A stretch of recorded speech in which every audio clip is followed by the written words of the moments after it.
Today on Rebel Then King, we are going to take a look at an all-knowing Conrasu Cleanup Damage wizard build. Welcome, adventurers. This video is a follow-up to my recent video about the different types or roles of damage that I think you should have in an adventuring party. And the one that actually kind of interests me the most is the one that does the least amount of damage, the cleanup damage.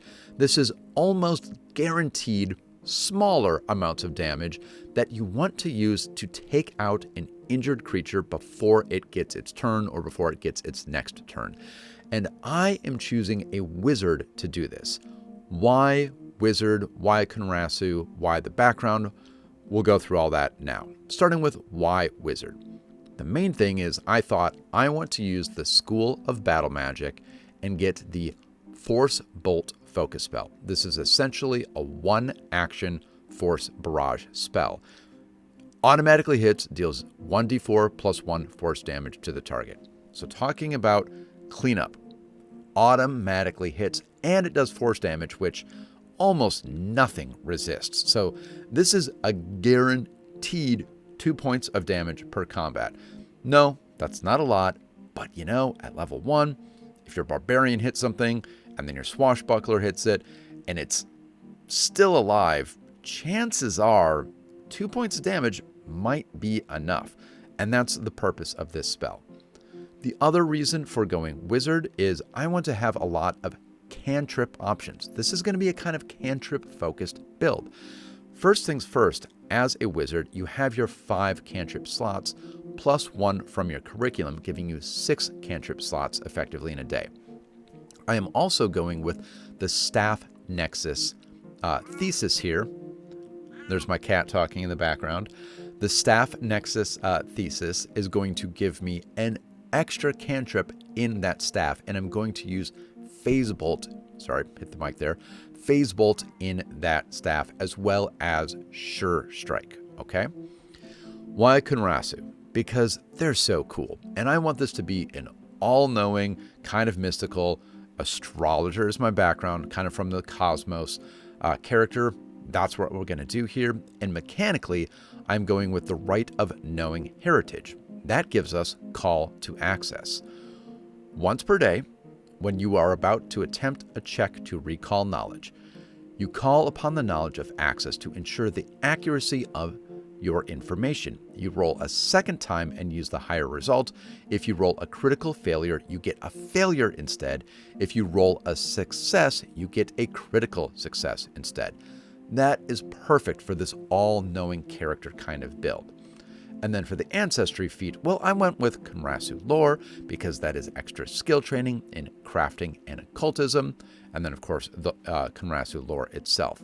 So I want to be able to recall knowledge about a ton of things outside of combat. And inside of combat, I want to be able to hit things often, not necessarily a ton of damage, but almost guaranteed.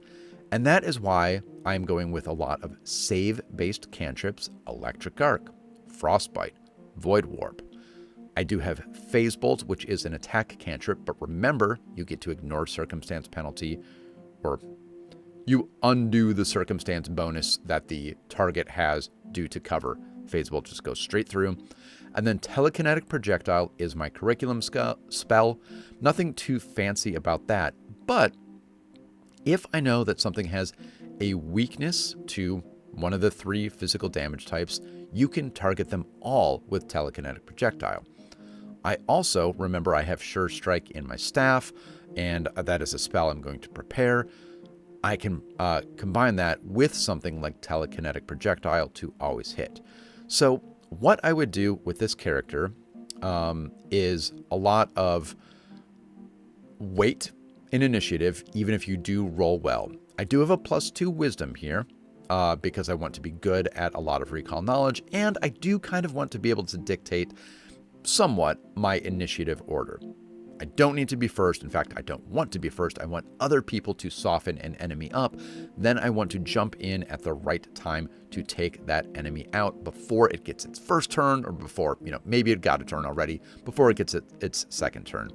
I also, by the way, went with a +2 dex for armor class survivability.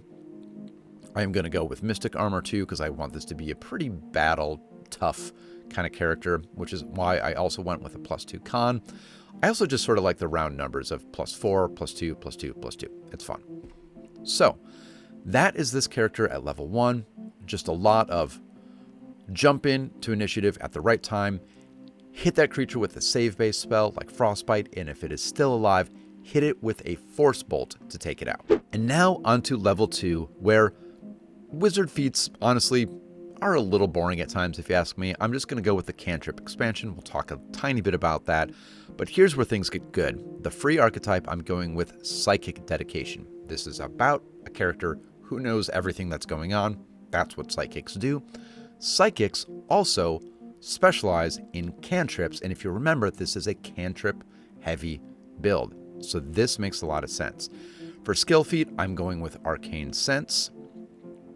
You can cast first rank Detect Magic at will as an arcane innate spell. So I am just getting a huge amount of cantrips now between cantrip expansion, having a cantrip in my staff, being a wizard with 6 cantrip slots, and also I am improving Phase Bolt even more by being a psychic. So, Phase Bolt. If I choose to amp it, your Phase Bolt gains the following amp. Your bolt leaves phase completely, becoming invisible and intangible until it's already embedded in the target, giving the impression it simply teleported itself into place. The target is flat-footed against attack. And then also, this is cool, additionally, the bolt ignores an amount of hardness or resistance to piercing damage equal to half the spell's level, and on a critical success, the target can't be affected by the teleportation effects until starting. Okay, so this means that for other wizards, if they are shooting at an enemy that is behind some soft cover, they essentially have a -2 to that attack, because that enemy has a circumstance bonus to their armor class. Well, Phase Bolt does away with that on its own, so that's 2 points better than using something like Telekinetic Projectile. And now, due to amping it, that creature is off guard. That's basically 4-point swing in your favor of using this amped Phase Bolt versus using a standard attack spell or attack action for this character. Remember, I don't want to miss, so that's what we're going to do. And then, since this is an attack, you could combine that with Sure Strike, and I am going to be preparing a lot of Sure Strike as this character. This is what my spell selection looks like at level 2. Pretty much the same, but due to cantrip expansion, I am expanding the amount of, like Shine the Light, Spread Knowledge kind of abilities with Light, Illuminate, Read Aura, Message. I've got my attack cantrips. Remember, Phase Bolt is in my staff. And then I'm going to prepare Force Barrage again, Mystic Armor, and then extra Sure Strike. So, not too much mechanically different in terms of what you're going to do from turn to turn here, but you're going to be even better at it because now you have 2 focus points. So you could Force Bolt twice if you wanted to, or you could Force Bolt once and then Phase Bolt amped, which might look like round 1 using a save-based cantrip, then Force Bolt, round 2 using Sure Strike, then amped Phase Bolt using a lot of resources, but probably guaranteeing 2 kills. Moving on to level 3, and I'm going to kind of go quickly because I feel like I'm losing my voice. I was sick and it doesn't last long anymore. Not too much to talk about here other than feat multilingual. This character knows everything. Knowing more languages is going to help that. And then I went with the lucky number spell. When you cast the spell, roll 1d20 and make a note to yourself. You gain the following reaction. Once you use the reaction, the spell ends. So that's my number. You roll your lucky number as your d20 result on a non-secret attack roll, and others. It's going to be attack roll. What we would want to see here is roll like a 3 with lucky number. And then once per day, if you roll a 3 on an attack, guess what? You get to re-roll it due to lucky number. Even more, almost guaranteeing the ability to hit things with this character. The other thing we can do at this level. Translate. Awesome. Great spell. I'm also multilingual. Curriculum spell, missed, cool buff, But remember, we can start charging our staff, and it is a staff with Sure Strike in it because it is my custom wizard thesis staff. So, you know what? Let's not use mist. Let's instead put extra Sure Strikes into that staff. So now we are looking at up to 4 Sure Strikes a day. And yes, it can be used multiple times in an encounter, but now it basically means you're going to be able to use it once per encounter. I feel like most adventuring days are in that like 2 to 3 to 5 total encounter range. So you're basically going to have your 2 focus points for either 2 force bolts or a force bolt and an amped phase bolt.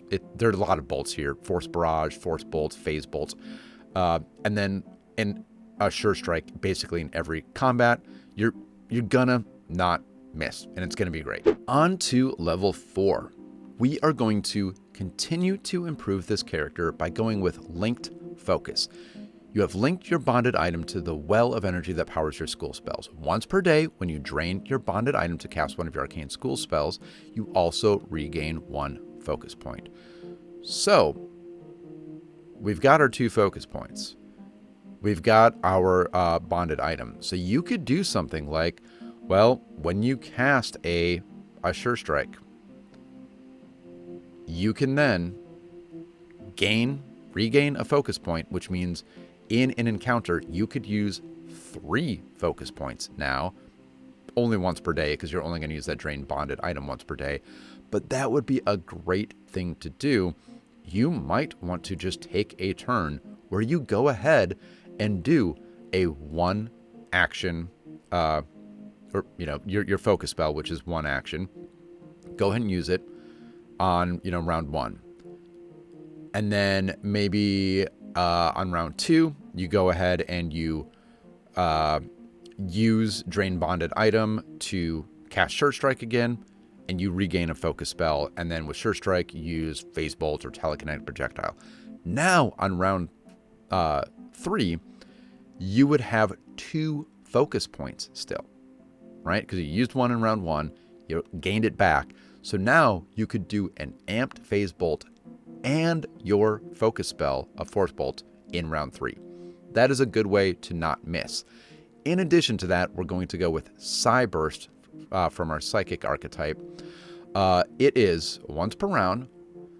You direct violent psychic energies at a nearby creature. Target 1 creature within 30 feet. It takes 1d4 bludgeoning damage with a basic reflex save. A 1 action ranged save-based effect. Not a ton of damage, but if you think about it, 1 action ranged damage abilities are difficult, especially when they are save-based like this. No, it's not guaranteed damage. No, it's not a lot of damage, but you could use a save-based cantrip and a Psy Burst in 1 round to target 1 creature, make it make 2 saves, maybe make it make 2 different saves. That is a great way to take out something that doesn't have a lot of hit points left without even having to use a resource like a focus spell or a spell from your spell slots. And now I'm going to jump ahead and do 5 and 6, levels 5 and 6 at the same time. At level 5, I went with Caustic Nectar as my ancestry feat. This is a ranged unarmed attack. It's 1 action. It's ranged. I did put another point into Dex at level 3, so, I have a decent chance of hitting. Not great, but it's something. And then at level 6, I went with Bespell Strikes, because this does factor into your unarmed attacks. So this is another ranged 1 action ability, and if I Bespell Strikes, combine that with the Caustic Nectar, which isn't a lot of damage, that does start to add up due to Bespell Strikes. For my archetype, I went with free archetype, the basic spell casting, so that I can cast another lucky number. I'm pretty sure you can do 2 lucky numbers, have those active on a day. So just even more luck, foresight, seeing the future, role play, as well as great mechanics for this build. So that's as far as I've gone with this build. This is already a little bit ahead of what I might do in reality, because you want to talk to your party and see what's going on. That would certainly affect some of the skill training and maybe feats that I would pick up, but I'm pretty excited by this. I think that the ability to almost guarantee doing some damage per turn is going to be fantastic. It is quite common that, especially in the first round, you try to take out a creature, but a lot of encounters and just luck are sort of leveled in the way that you get close but not quite there. You know, one more hit would have done it. Just a little bit higher on the damage roll would have done it. And now, due to relying on a ton of cantrips, those cantrips using a lot of saves, having a Force Barrage, the spell that automatically is going to hit, as well as Force Bolt, the focus spell that is automatically going to hit, using Phase Bolt and then being able to amp it to make the creature off guard, having Lucky Number to be able to re-roll, and then casting a ton and prepping a ton of Sure Strike to combine with those attack rolls every day. You certainly won't be putting up huge numbers like your barbarian, but you probably won't go many rounds without doing any damage at all, and that is exactly what this character is meant to do. And believe me, it is going to save your team on multiple occasions. Catch you next time, adventurers.